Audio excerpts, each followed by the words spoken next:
tonight on Ion News. I just can't believe it. We are never going to feel safe in Crystal Lake again.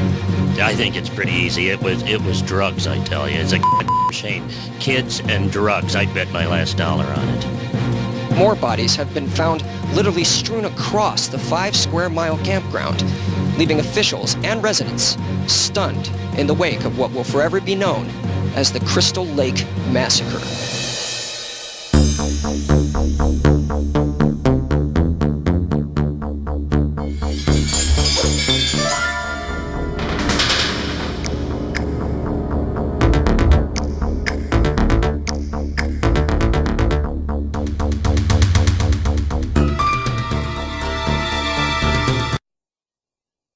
Crystal Lake was founded in 1666 by Lars Kruger.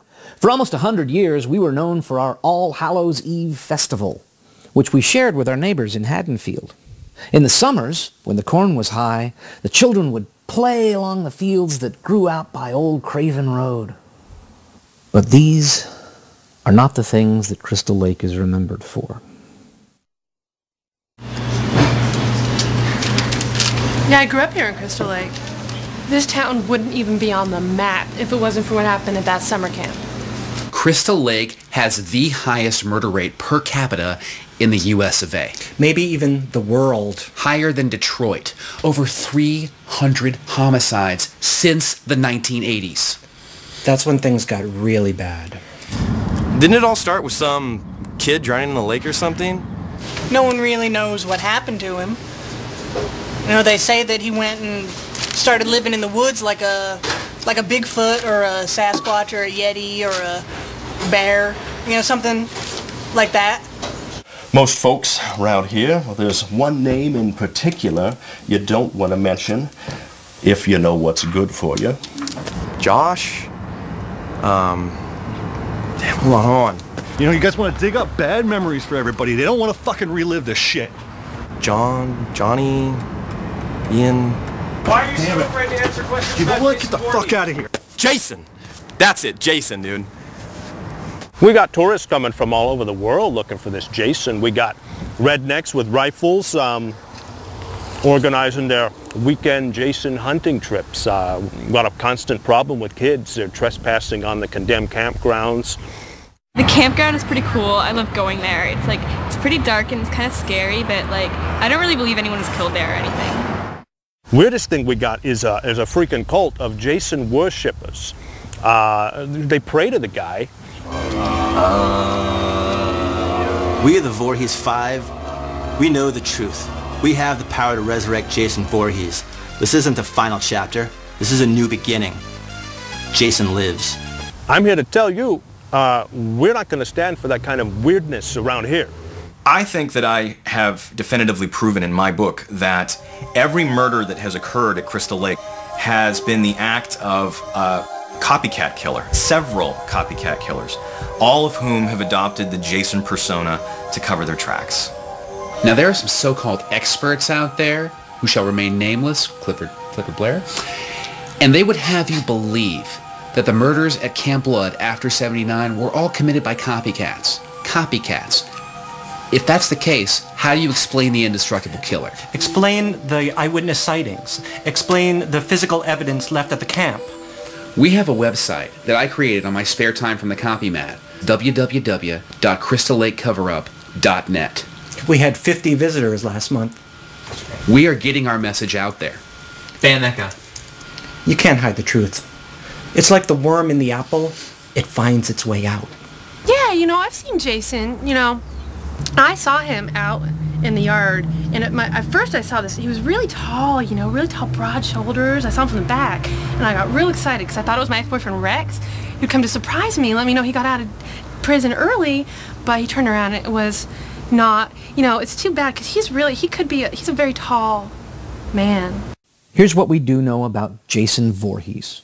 He was born on Friday, June 13th, 1947.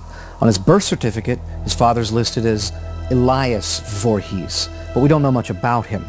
It's possible that he left Pamela, Jason's mother, when he found out that their son was born with certain problems.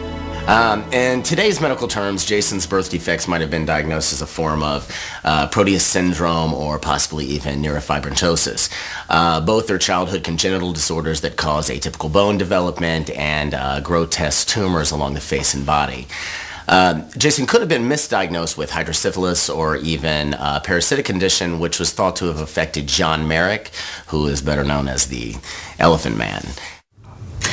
My family founded the summer camp at Crystal Lake. My father had this dream of wanting a place for underprivileged children to come and learn and just have a good time once a year. I went there myself. It was a beautiful place to grow up. And then all that changed when he hired Pamela Voorhees as his cook. I remember Pamela. Nice, beautiful, pretty girl. Very quiet. She had the son, Jason, if I remember well. Yeah, Jason, yes. She kept the boy sheltered from other children because of his condition. She really cared for Jason. She took care of him. She was always watching over him, even when she was cooking in the kitchen. She was always watching over him, even when she was cooking in the kitchen in the camp. We teased him sometimes, me and the other kids, and she'd go crazy when we did that and yell at us and you know, almost threaten to scare the hell out of us. We were like 9 or 10 years old. We didn't know what we were doing. But we were almost more afraid of Mrs. Voorhees than we were of Jason. Jason, he drowned. Very sad, he drowned because he was supposed to be watched by somebody. Oh, it was a tragedy. Very bad thing to happen. But it happened. And everybody came out, they dragged the lake, they found nothing. Pamela had to be subdued, taken away. She spent 6 months in an institution. When she was released, no one heard from her. She moved on, moved away. Or so we thought. So in '79, this new camp's going to open, right? That's right. And Steve Christie comes in. He's inherited the place from his folks. He's going to set things up straight. It's been years since the camp's been open. He's going to get it back rolling. So he hires some counselors from upstate, including some girls. And guess what? Enter Pamela Voorhees. By this time, she has gone apeshit insane. Woman is a loony. One by one, she killed them. My brother. All those kids. But only one survived. One of the greatest stories I've ever heard in my life. Dude, 2 girls going at it, like the straight WWE knockout style. And this freaking ridiculously hot girl, chops off this old woman's head, like out of nowhere. I mean, that is one thing I wish I could have been there to see. But you know, maybe Mrs. Voorhees had a point, because I love my kids. My kids are the whole world to me. And if anybody did anything to my 7 kids, maybe I'd go whack the motherfucker. Pamela Voorhees was insane, plain and simple. None of the counselors had anything to do with her son's drowning. They didn't deserve this. They didn't deserve to die that way. None of them did. Because of the almost Oedipal nature of the relationship between this mother and her only child, Jason's death forced Mrs. Voorhees to have an almost complete break from reality. She felt that she needed to, in a sense, give him life again, as only a mother could.